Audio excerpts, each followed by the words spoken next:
মানুষ এত তাড়াহুড়ো করে পাগলের মতন এভাবে ঘোরাঘুরি করে নাকি বলতো? আর ঘুরতে ঘুরতে যে কি বাজে অবস্থা হয়েছে আমাদের, তোমরা যারা আমাদের আগের ভিডিওগুলো দেখেছো তারা হয়তো সেটা বুঝতে পারবে। বাট কি আর করা যাবে, এই একটা দিনই তো আছে আমাদের কাছে, যেটা আজকেই আমাদের মুসৌরিতে শেষ দিন। So hello guys, welcome back to our channel and welcome to Mussoorie. তো এখানে ঢোকার পথেই দেখতে পাচ্ছিলাম রাস্তার ধারে অনেকগুলো দোকান, বাট প্রায় জিনিস ছিল এখানে শীতের পোশাক। আর আমাদের ওয়েস্ট বেঙ্গলে তো এখন চলছে গরমের দিন, তাই এই পোশাকগুলো এখন আমাদের কোনো কাজেই লাগবে না, তাই এগুলো কেনাকাটা এখন উত্তরাখণ্ডের মানুষরাই করুক, আমরা চললাম ভেতরে। আর এখানে কিন্তু অনেক মজার মজার অ্যাক্টিভিটিস আছে, কিন্তু একটা জায়গাকে গাছ দিয়েই যে এতটা সুন্দরভাবে সাজিয়ে তোলা যায়, চলো সেটা ভেতরে গেলেই তোমরা দেখতে পাবে। আর এইদিকে আমার মুখটা দেখো, যতক্ষণ পর্যন্ত টের পাইনি যে ক্যামেরা চলছিল ততক্ষণ পর্যন্ত মুখটা কিরকম যেন একটা বিরক্তিকর ভাবে যাচ্ছিলাম, বাট যেই ক্যামেরা দেখলাম অমনি পোস্ট দেওয়া শুরু, আর সাথে একটা কেবলি হাসি। আর তারপর দেখো আমার ভিডিও করে দিল বুনু, তাই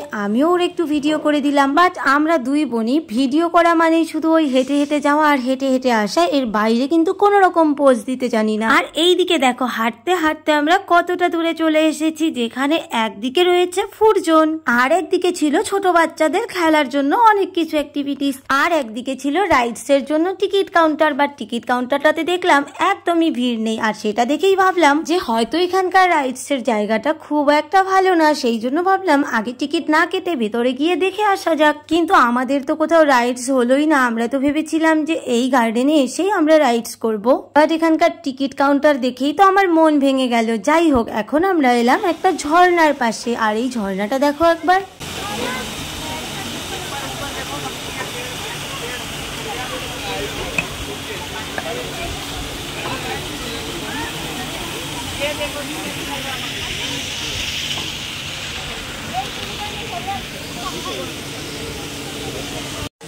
খুবই সুন্দর এই জায়গাটা,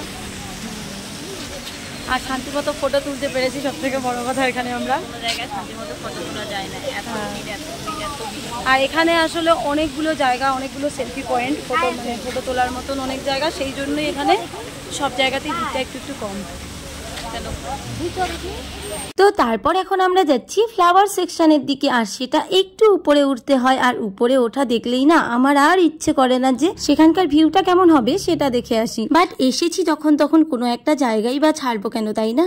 এখানে চারিদিকে শুধু ফুলে ফুল, হাজার হাজার ফুলের চারা এখানে, মানে ফুল গাছ আর কি। দেখলে তো আমার অবস্থা, এইটুকু ওঠার পরেই আমার অবস্থা এমন হয়ে গেছে যে আমার মুখ দিয়ে আর কথাই বেরোচ্ছে না। আসলে বাড়িতে সারাদিন ল্যাথখোরের মতন শুয়ে থাকতে থাকতেই আমাদের দুই বোনেরই এইরকম অবস্থা হয়ে গেছে। আর এবার তো বুঝে গেলাম আমাদের জন্য পাহাড়ের জার্নিটা একদমই সহজ না, আর সেই জন্য জম্মুতে বৈষ্ণমাতা মন্দির দেখতে যাওয়ার কথা ছিল আমাদের, সেই প্ল্যানিংটাও ক্যান্সেল করে দিলাম। আর দেখো বুনু এখানে এসে বসে পড়েছে রেস্ট নিতে। আমরা এখানে নামতে চেয়েছিলাম, কিন্তু এখন এসে আমাদের ইচ্ছে নেই। 50 টাকা দিয়ে এই যে এখানে শুরু, এই যে এখানে শেষ, তো ওই জন্য আমাদের আর বোটিং করার ইচ্ছে নেই, এখন আমরা এখান থেকে যাব। বাট তোমরা যারা ভিডিওটা শুরু থেকে দেখেছো তারা হয়তো জানোই এখান থেকে বাইরে বেরিয়ে যাওয়া মানেও সেই অনেকটা হাঁটতে হবে, আর ঘুরতে ঘুরতে সবাই মোটামুটি হাঁপিয়েই গেছি, তাই ভাবলাম যে এখানে সবাই মিলে একটু বসে তারপরেই এখান থেকে বেরোই। আর এখানে সামনেই একটা খুব সুন্দর জিনিস ছিল এনজয় করার মতন যেখানে উঠে, বাট সেটা আমাদের জন্য নয়, যাদের মতন পাবলিকের নাগরদোলাতে ওঠার মতন সাহস নেই তাদের জন্য এসব নয়। বাট এই জিনিসটার নাম কি সেটা কিন্তু আমরা জানি না, তো চলো তোমরাও একটু দেখে নাও।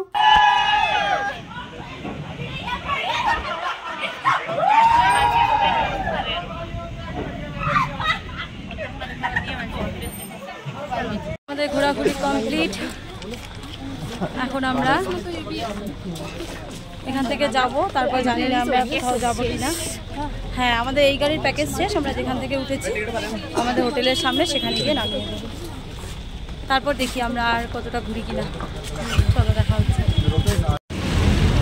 ট্যাক্সি থেকে নেমে আমরা এখন আই লাভ মুসৌরি লেখাটার ওখানে যাচ্ছি।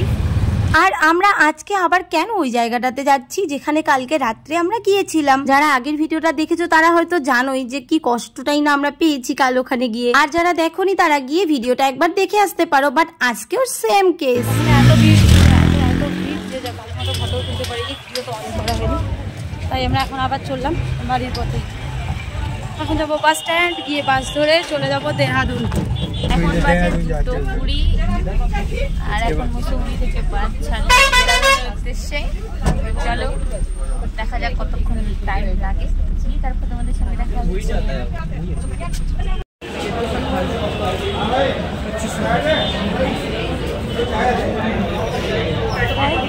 এলাম Dehradun station, Dehradun bus stand স্টেশনের কাছে। সামনে এবার স্টেশনে গিয়ে ট্রেন। তো এই যে আমরা দেহরাদুনের বাস স্ট্যান্ড থেকে এখন যাচ্ছি স্টেশনে, আর এই যে দেখো বাস স্ট্যান্ড আর স্টেশন প্রায় একই জায়গায় বলা চলে, শুধুমাত্র 2 মিনিটের রাস্তা হেঁটে যেতে হবে। তার মধ্যে এনারা সবাই এত স্পিডে হাঁটছেন যে পিছনে আমি আছি কি না সেটা অবধি কেউ তাকাচ্ছেই না। তো তারপর দেখো এই যে আমরা চলেই এলাম দেহরাদুন স্টেশনে, আর এখানে এসেও আমরা প্রথমেই শুরু করে দিলাম সেলফি তোলা, কারণ যেখানেই যাই আমরা সেখানেই গিয়ে একটা তো সেলফি তুলতেই হবে প্রথমে। তারপর ভাবলাম যে এখানে কিছু খেয়ে নেওয়া যাক, যেহেতু আমাদের ট্রেন আছে রাত্রেবেলা আর হাতে কিছুটা সময়ও আছে, কিন্তু আশেপাশে কোথাও ভাতের হোটেলই পেলাম না, তাই কি আর করা যাবে, এই যে নিয়ে নিলাম এসব খাবার। আজকের দিনটা এইসব খেয়েই কাটিয়ে দিতে হবে একবারে। কালকে রাম মন্দির দর্শন করার পর অযোধ্যায় বিকেলবেলা ভাত খেতে পারবো আমরা। বাট আমরা যে 4 জন ঘুরতে বেরিয়েছি তাদের 4 জনের একটা ব্যাপার খুবই ভালো, যে খাও বা না খাও ঘুরতে থাকো, কারোর কোনো প্রবলেম নেই, কারোর খিদেই পায় না এখানে। কষ্টকর ভাবে হলেও ঘোরাটা আমাদের কাছে বেশি ইম্পর্টেন্ট। তাই দেখো লোকাল ট্রেনের বাংকারে উঠেই দেহরাদুন থেকে অযোধ্যা ধাম স্টেশন। স্নান করে ফ্রেশ হয়ে বেরিয়ে পড়লাম রাম মন্দির উদ্দেশ্যে। এখান থেকে 400 মিটার মাত্র, সেই জন্য আমরা হেঁটে যাচ্ছি। তো চলো তোমাদের সাথে দেখা হচ্ছে নেক্সট ভিডিওতে রাম মন্দিরে গিয়ে।